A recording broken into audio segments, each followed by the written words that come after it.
and welcome back to the Brooke Hogan special pay-per-view. Yes, it's the first pay-per-view of 2010 for TNA. Um, a fairly sleepy one. I was dozing off halfway through this card, but we'll talk about it more. Um, I will say, just to get it out of the way, this is Genesis 2010, right? As you know, I've already said the title, and we open up, and I am joined by Ash, but I very quickly just want to do Hello. the opening promo. Now, can you please do Hogan's theme for us? Wow. He comes out with Bischoff, and obviously there's a big, big problem. I might have peaked the microphone saying that, but there's a big problem missing. If you look at it, there's four sides, not six. And Hogan basically says, fuck your six-sided ring." And he's supposed to be a babyface as Hogan. Well, I think he is, but he's going, "Your six-sided ring got you nowhere. This no hillbilly Mexican bitch slap pitch. Well, it's fucking four sides all the way, brother." He's basically saying that he's like, four sides rule, brother. Six sides got you nowhere. And I'm like, Hogan, you're supposed to, I think, be a babyface. I think, Yeah. or at the very least, a tweener. Surely Eric should have said this. And he's just like, he's going on about, like, yeah, six sides got nowhere. Fuck you. Like, yeah. And then the fans chant, "Six sides, bring back six sides," or some shit.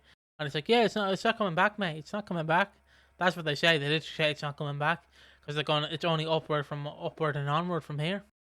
So yeah, Yeah, it's so weird. It's such a weird angle to take because you take TNA, and I was just reading what kind of people think about this time, where around this time, TNA, after a pretty rough, after by the end of 2009, they're finding their footing again, and they're starting to like figure out what their main event's gonna be, like fucking Joe, Styles, even Desmond Wolf, like, these are gonna be a bunch of your main event talents.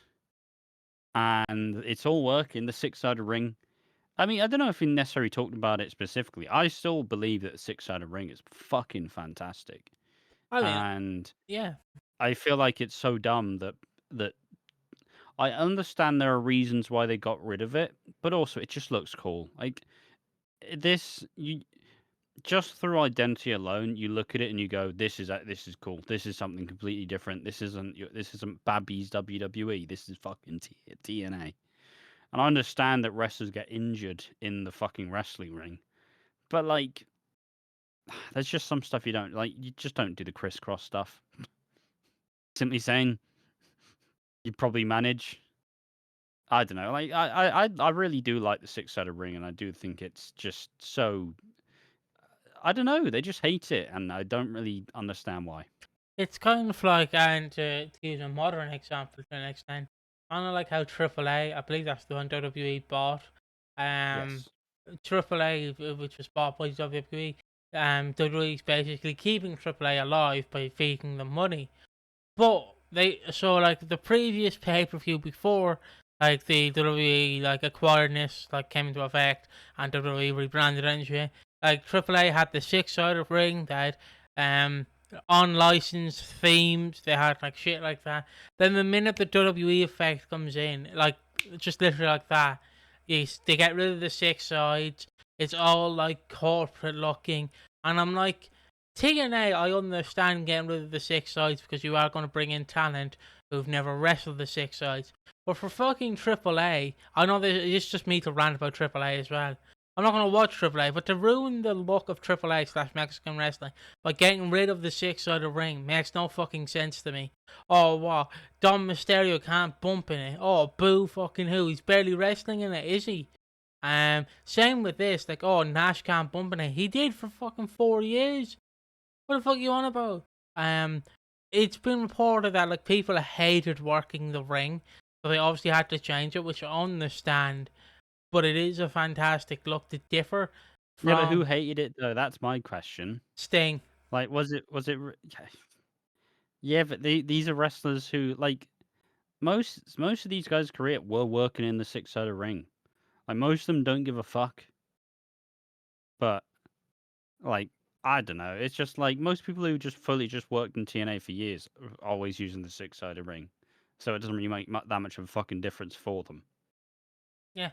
And who the fuck? There's gonna be a bold thing to say, but who the fuck cares what Sting says? Sting's not working the ring. He's not running the fucking ropes, is he? I mean, I mean, you don't know. He could. He's not doing shit.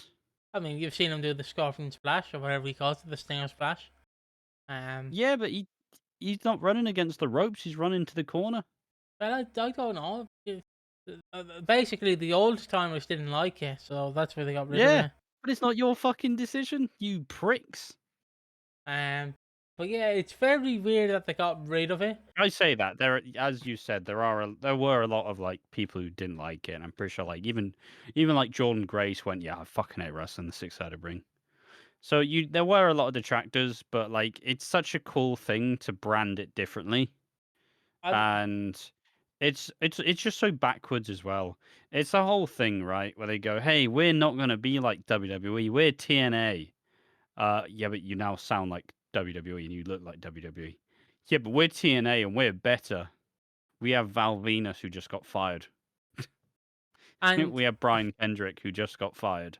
we have Like, Mr. who the Anderson. fuck care? We have Ric Flair who retired in WWE. Like, I don't. What's the fucking point? But Stop. If you're competing against something, don't make your fucking best effort to mimic it, because yeah, then you're just shitting it up. and even in this promo that Hogan does, he just says, "Well, Vince McMahon, we're coming for you, brother or sister." I am, and it generally does say "or sister" and "or sister." Um, and yeah, it's so weird. I get you don't want to work the 6-sided ring, but I feel like you bring it out every once in a while. Like TNA, when you do like a big pay-per-view and you go, are you okay with wrestling? Obviously okay with your talent. So are you okay with this? And then see if they want to do it. And just use it for one night every year. I mean, Psycho in at some points in time, don't they bring it back for like lockdown because they have the six-sided cage as opposed to the Yeah, they do. so yeah, it's just dumb. It's just dumb, and like it's also just like why is Hogan saying it though? Like why is Hogan? Because Hogan says because the crowd are booing because there's like yeah we got rid of that shit six-sided ring that nobody wanted and the crowd are booing. Yeah, nobody wanted the six. Boo! Nobody, no, clearly nobody wanted the six-sided. Boo! And then Hogan's like, six-sided? Yeah, well, that's not where wrestling is. So you better like it. Or basically saying, shut the fuck up, get over it. Hogan, you're still supposed to be face. You're supposed to be the guy who's saving TNA. For fuck's sake. Um, Like, just get Bischoff to say it. That's what he's there for. I was I, Stupid. I was half expecting Hogan to go 6-sided, these nuts, bitch, we're getting rid of it.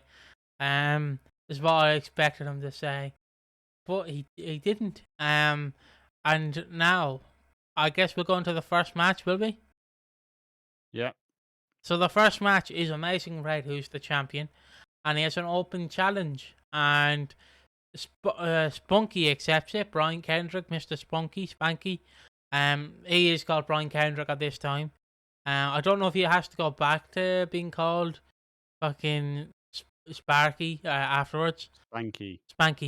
I don't know if he has to go back to being called Spanky afterwards, but he might have to. But yeah, he's here.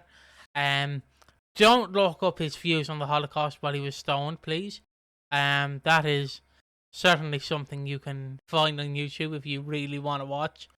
But yeah, it was a decent match, but the main point of this and the main point of half of these matches is Val Venus is doing a fucking clothesline. Brock Hogan's in the crowd, guys. Brock Hogan is in the crowd. Brock Hogan is like the amount of times they say it, it's almost like they fucking held her captive and forced her to sit there. Like Brock Hogan is here. Brock Hogan is sat here. Look at Brock Hogan. Brooke Hogan. And it's like, okay, I know Brooke Hogan's here. Stop fucking telling me she's here. I know she's here. You keep telling us. And generally, it takes sometimes it takes away from the action because, like in this match, Amazing Red and Kendrick have a decent match, and then fucking Amazing Red like just dive to the outside, flirts Brock Hogan, and then you hear Taz and Mike Tenay go, "Yeah, he's flirting with Brock Hogan, woo!" And also Nick Hogan's here, but we don't talk about Nick Hogan. Yeah, it's just Um, shit, isn't it? Just who it's cares? Like, what's even the fucking point? Like, do we actually? It's a cool one to go. It's a cool person to get, but like, let's be honest. It's just the issue of is he really sticking around in TNA for that long? no, He's apparently there for what 2 years. no, that's not bad actually. Um, but is it like I just doubt he's doing much really. I just doubt fucking he's doing anything. Let's be honest. And like you know you could just put some of your X Division talent on display, but no, he was in WWE. Remember when Brian Kendrick was the interim WWE champion in that championship scramble match? Remember that? Everybody loves Brian Kendrick, right? It's like, yeah, great, good job. You have homegrown talent for fuck's sake. Use it. Yeah, Glad Amazing Red one. The Code Red still looks fucking fantastic. and depending on your sources, he is the inventor of the Canadian Destroyer. So yeah, there you go.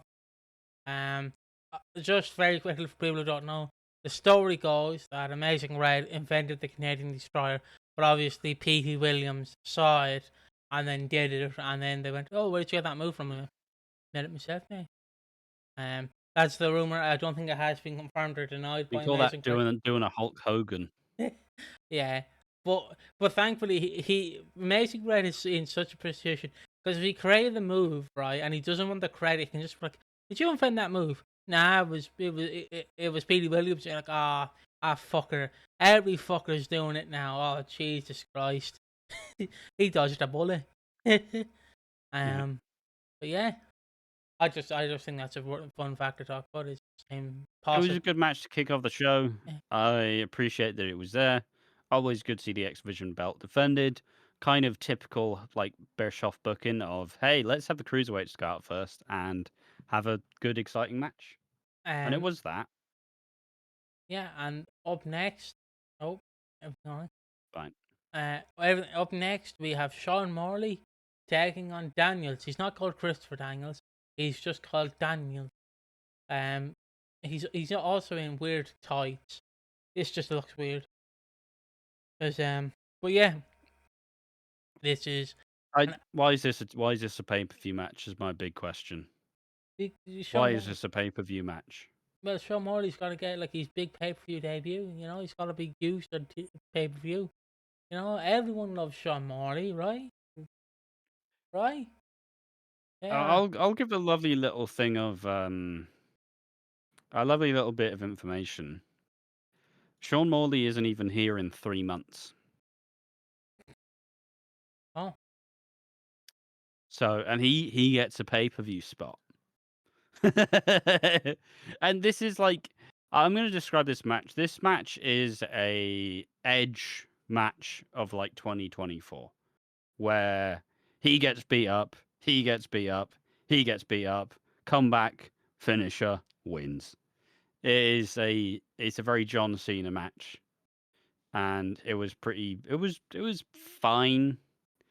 Sean Morley does some weird selling. He does a lot of selling with his tongue, which is because he always like has his tongue sticking out his mouth, and it's always just weird. But yeah, I, I'm glad that Daniel's got a pay per view match. That's always fun. But fucking Val Venus, who's not going to be here in 3 months, why the fuck's he gotten a job just because he was still a WWE superstar like the last year? Fuck off. yeah. And obviously, does Daniels beat him? No, Nah. Got to build up the young upstart Val Venus. never won a pay per view match in his life. Did all It's Val probably not. Venus. Um, until now. And then the band are back together.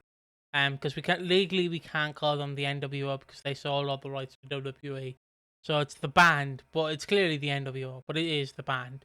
And they're doing a backstage interview with I don't think it's with anyone. I think it's just them backstage with Bischoff. Just Bischoff talks to him and then he fucks off very quickly, I think.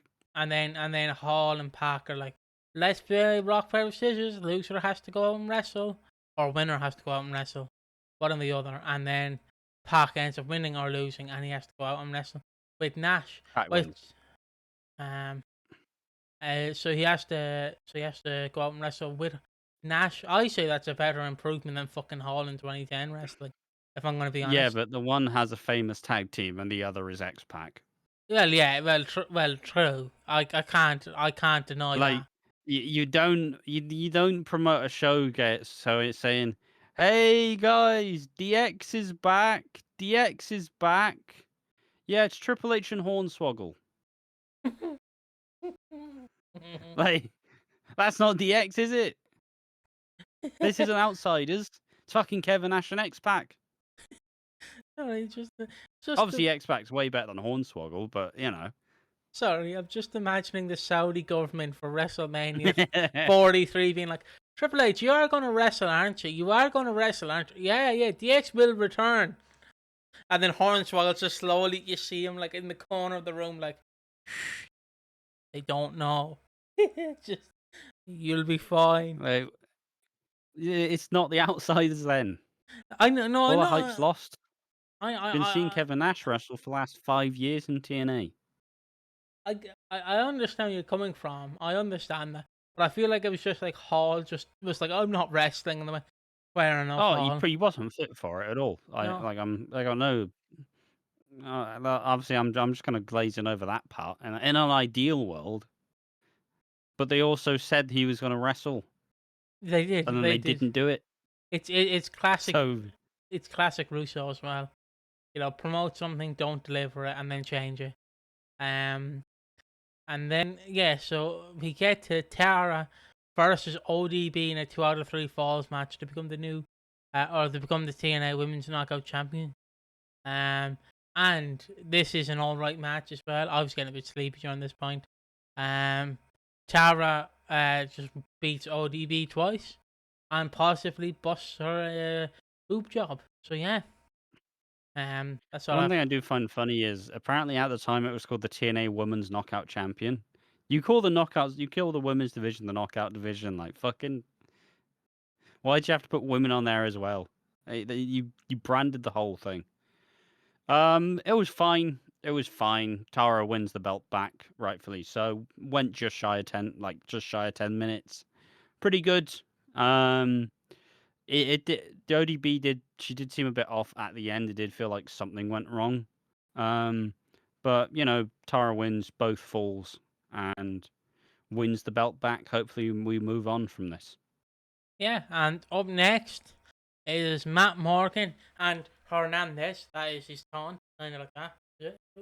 Want to hit it for us? There we go. Yeah. Try the I, microphone in the process. Ash can do a better Hernandez pose than me. It's not hard, but yeah. They take on the British Invasion, Brutus Magnus and Doug Williams, and again. The best bit about this was the tail of the tape. Well, the tail of the tape said Brits exploit loopholes. It's like, what's that even fucking mean? Brits exploit loopholes. Hey, all right.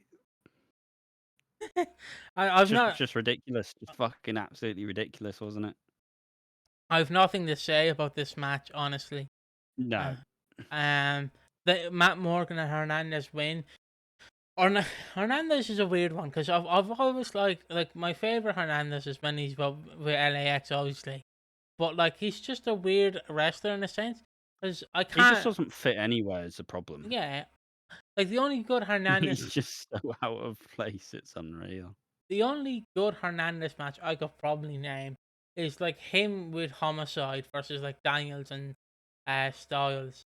It's the only time like I generally could not name a good singles Hernandez match or I go to Matt Morgan and Hernandez match against any tag team. I know you could say British Invasion, but it's all right. He doesn't hit the border toss, I don't think. No, So I'm upset about that. I he love the does a powerbomb variant. but I do think the border toss is a fantastic finisher. Just fucking launch your opponent. Um, but yeah, up Yeah, next, but if you're a wrestler who isn't viewed as a safe wrestler, then maybe there are eh, problems. yeah, I Um, will, I guess so. I'm not upset about the British Invasion losing. I just highly doubt that Hernandez and Matt Morgan will hold the belts for any longer than about a month or two. Yeah, So the question is just why? yeah. And up next is Desmond Wolf versus D'Angelo De Niro, aka the Pope, Elijah Burke. Um, Elijah cuts a backstage promo, basically saying he's happy to be here. He's happy to be here. He's as cool as ice, and he's ready to kick some ass. And also, Eric Bischoff fires Jeremy Borash. Sorry, Yeah. puts him on leave forever notice. Um, he will be back, old JB. He never leaves until 2016. But yeah, another match that was decent. One of the best matches of the show, I want to say. Um, mainly because Not Nigel, hard. mainly because Nigel McGuinness actually carried the pub to a good match. Oh yeah, it carries him fully. Um, It's a solid enough match. It wasn't great because obviously I don't like the issue with the Pope is he was never supposed to be a particularly great wrestler. So it's kind of his performances are carried as to whether you like him or whether you don't. And if you don't like him, he's going to be shit. He was serviceable. He did his job. I was surprised that Desmond Wolf won. yeah, I was kind of expecting him to lose, and then we get the Pope, and we get the Pope kind of teetering on the edge of like a world title run. But yeah, I guess so. But no, apparently yeah.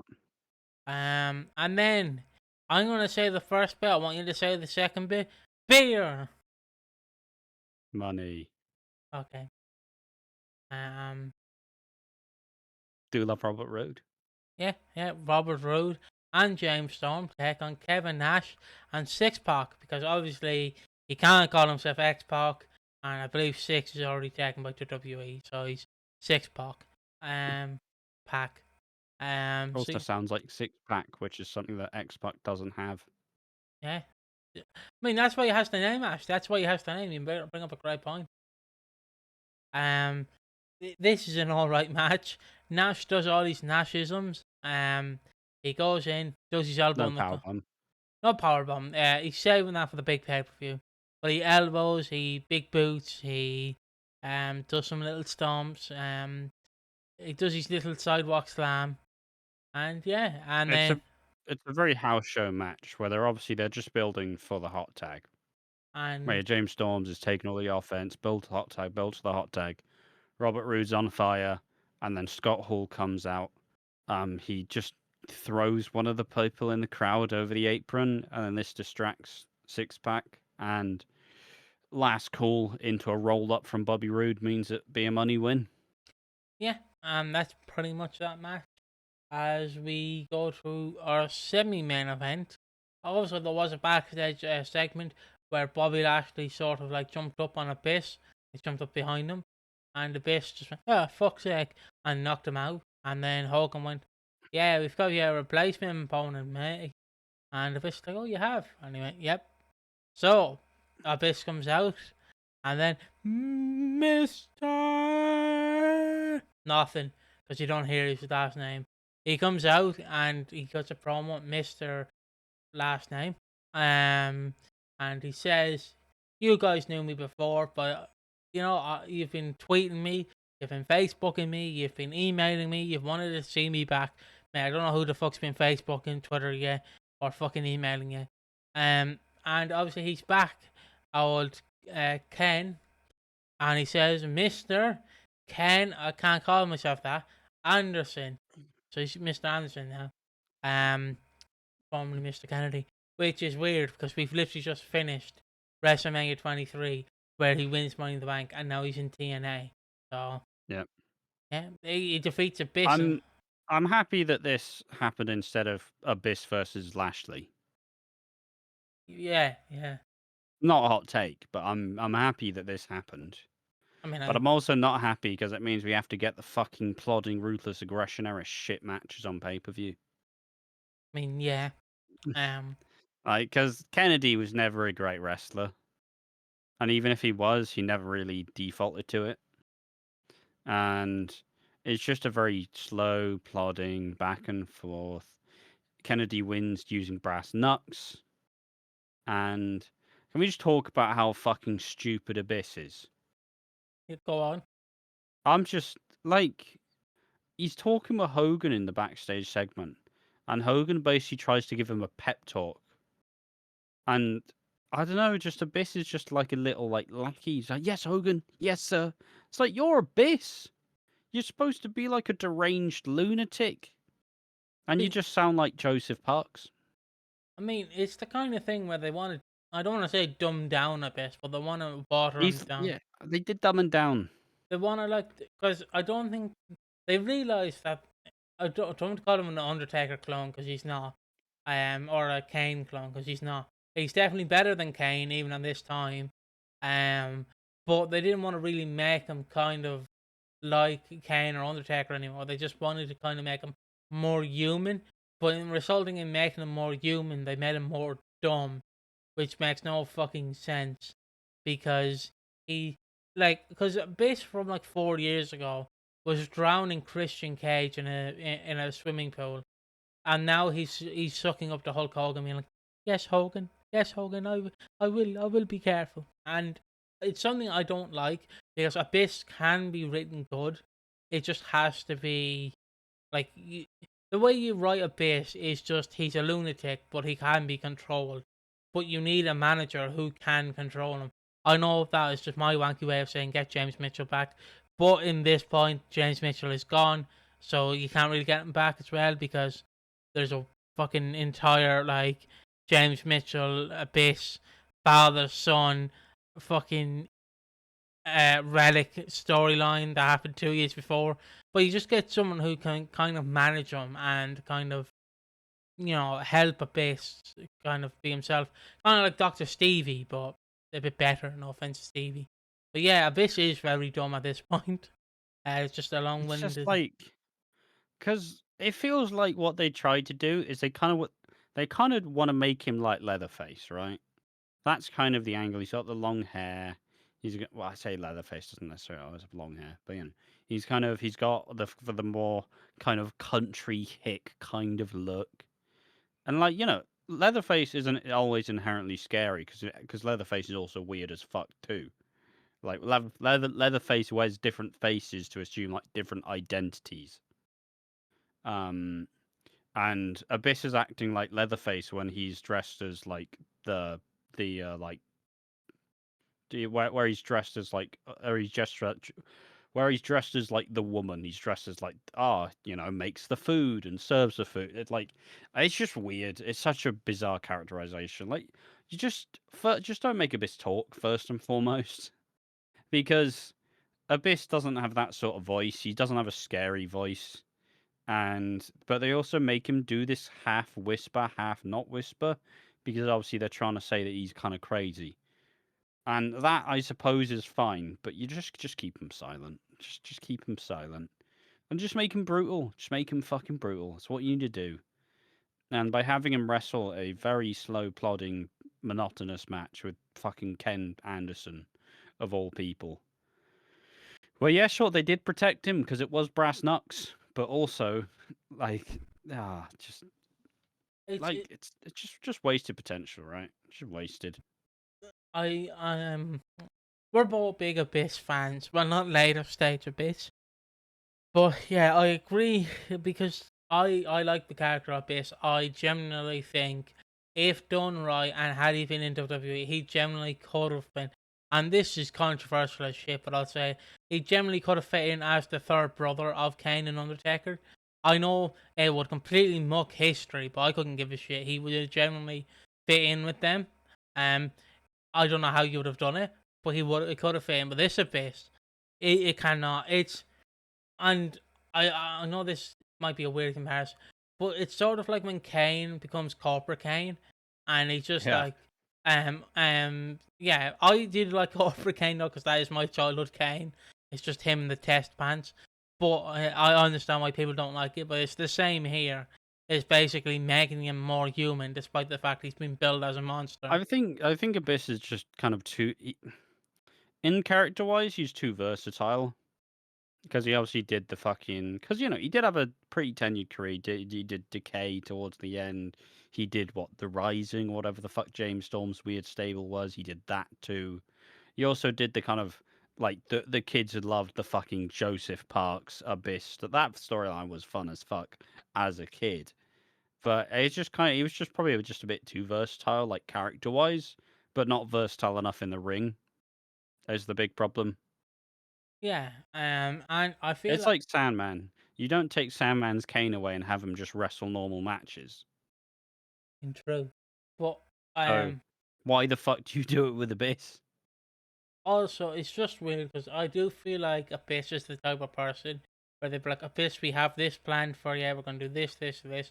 And Abyss, instead of being like, well, actually, my character wouldn't do this, he'd just be like, oh, yeah, sure. Oh, he seems way too selfless. Yeah, he seems like and like that is a compliment and also not a compliment in the wrestling world where, yes, it's great to be selfless. By the same point, you have to, like, be like, well, yeah, I will put over You this guy, but I you do. can be a company man when you're fucking retired working in the back.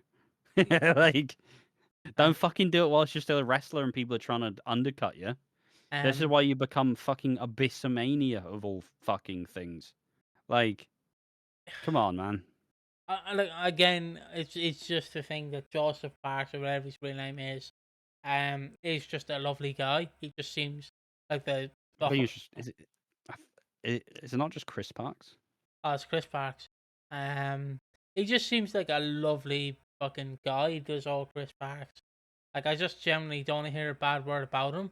I can't wait for this to age like milk, but from what I've seen in 2025 and from previous times, he just seems like a sweetheart, which is mental. But yeah, generally, yeah. I just I'm not going to like what they're going to do to Abyss, where they're going to make him more human and more try and be relatable when he can't be because he's sucking up to the boss. It's just something I'm not I going mean, in that's for. just the annoying bit, really. It's just the annoying part for me, where because we started out and we started in the first week it's pretty good because we're starting to get introduced, but now we're having to watch all of the Bogan, all of the Eric Bogan show, all of the Hogan and Bischoff changes, and as time goes by, we're gonna see what we probably both see as like actual TNA just get fucking fed to the wolves Yeah, because two people who haven't actually been successful in wrestling in years have decided that they know how to do it again. And as I've said before, most wrestlers are too dumb to actually see the whole point. As I kind of maintained, the main reason that WCW was taken seriously is because the alternative was new generation stupid gimmicks WWF. yes, And so then you bring this like, oh no, here's all these are all men, and this wrestling's serious, and we're not wearing dumb goofy gimmicks. We're all wearing jeans and fucking jackets and shit. This is serious wrestling. And then obviously through time they kind of just started huffing their own farts and didn't actually know what did it justice. So, but that in my opinion is the main reason why WCW like peaked at its time because you don't want to watch Duke the Dumpster Droese versus Mabel. You want to fucking watch Kurt Hennig versus Macho Man. Like, yeah, that's fucking sick. But it's not like they're not doing this in 2010 though. They're not saying, "Oh, WWE's all family friendly, so we're gonna bring the real wrestling here." Like, that's what you pivot to doing. You don't just go, "We're just gonna do the same." But we're gonna have sexy women here. Like, yeah, great, but you're just offering the same product, boys. it, I do agree with you on that. As as I've said multiple times, I don't think Eric Bischoff's a genius in wrestling. Like, he takes credit for creating the biggest storyline in the history of wrestling. Well, one of the biggest storylines. Even though he has said multiple times he did copy it from New Japan, and I understand I understand that like what people think, but I generally don't think it's a genius because he hired a bunch of people but had no creative control, or not creative control. They had no idea where to put them or how to book them. Like famously, Bret Hart, like he's just been screwed by the WWF out of everything. And then Eric Bischoff hasn't come in to referee his match against I think it's Ric Flair. Like no, it's against like not Tully Blanchard. Um Larry Sabisco. And then he has to show up in the main event. That's not how you do Bret Hart immediately after he's been fired from the company for like being screwed legitimately and not in a work way. But yeah, and I don't really want to talk about that anymore. But yeah, I don't agree with what you're going to do with Abyss, and I'm sad that I have to see what's going to happen to Abyss. But um, but yeah, apparently in the notes section of what I have, Scott Hall was supposed to tag with Nash, but was replaced with Waltman due to an injury. So he was injured. Old Hall. And in the main event, AJ Styles takes on Kurt Angle, which was a decent match. It was a decent match. I did fall asleep during some parts of the match, but it was a good match from when I was awake watching it, I will say. Um, It was just the crux of it being such a long show because this was a 3 hour. I think it was a 3 hour. I don't, hold on. Let me just pull it back up. It was either a 2 hour 40 or a 3 hour 40 show. But if it was only 2 hour 40, it felt like 3 hours 40. Yeah, it was 2 hours 50 minutes, and it felt like four because I just don't think a lot of this. I don't think a lot of this card deserved to be on the show. So if we were restructuring it, they had one, two, three, four, five, six, seven. They had 8 matches, right? And you can take 3 off easily. You can take off fucking Val Venus versus Daniels. You can take off the women's title, and you can take off Matt Morgan and Hernandez winning the tag belts. You can take those off, and then it's a much more succinct show. You get a lot of the peaks and the troughs. You get a lot of the different highs, a lot of different lows, and it becomes a whole lot more applicable. Now, it's not to say I'm like a fucking current like WWE stan where it's like five match cards. Like you don't need a 5 match card. I'd much rather more matches than 5 matches and 2 hours of adverts. Um, but there is a definite balancing act, and it just kind of went from one plodding, boring match to the next.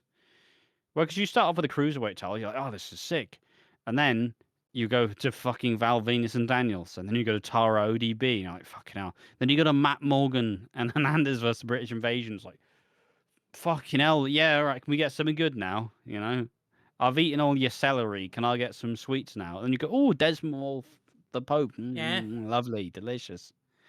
And then you slow it all down with Beer Money and the Outsiders. You have a slow plodding match with Ken Anderson and Abyss. And this main event is decent. It's just not entirely. It's decent. I think it goes on a bit too long in my eyes, and I think they play their card a bit too early for my liking. Because the whole storyline of this is AJ saying he's better, and he's better no matter what, which I think is perfectly reasonable. And him and Kurt have a genuinely decent match. But where it gets ruined is Ric Flair comes out about halfway through, and he just stands on the fucking hard cam the entire time, slowly waiting for his time to pull probably Hebner out of the ring or yeah, and cost Kurt the match. So that's what really threw it for me because, like, oh, it's big. It's an AJ heel turn. That's cool. But after the show you just put on, and this is probably a rogue example. It's not like WrestleMania 36, but it's a little bit like WrestleMania 36, where it's like, this should be good, but fuck you. This should be good, but out of spite, I do not fucking care anymore. yeah. Too long. Do you mean 35, the one that's like 6 hours long? Um, Yeah, yeah. Whenever reviewing that main, yeah, just a yeah. bunch of those in the middle. Yeah. Yeah. I enjoyed. I did enjoy the show. I enjoyed like 3 matches in total. Amazing Red's match, Desmond Wolf's match, and Styles' match. And I was okay with the Abyss match because I like Abyss. Even though I know at this time Abyss is slowly getting more and more shit. But again, he is doing what Darby Allin is currently doing, and he's going, my body won't last 5 years, might as well wreck it while I have the chance. Um, so yeah, I'm okay with this show. Wouldn't recommend it if I'm any. not. I wouldn't This show recommend. is garbage. Yeah, if you have to watch any match from it, Desmond Wolf versus D'Angelo De Niro, or Amazing Red versus The main Brian. event. Yeah, or Amazing Red versus Brian Kendrick. So that has been the show, everyone. The first pay-per-view down. How many more to go? And we will see you in the next one. Bye bye. Bye bye.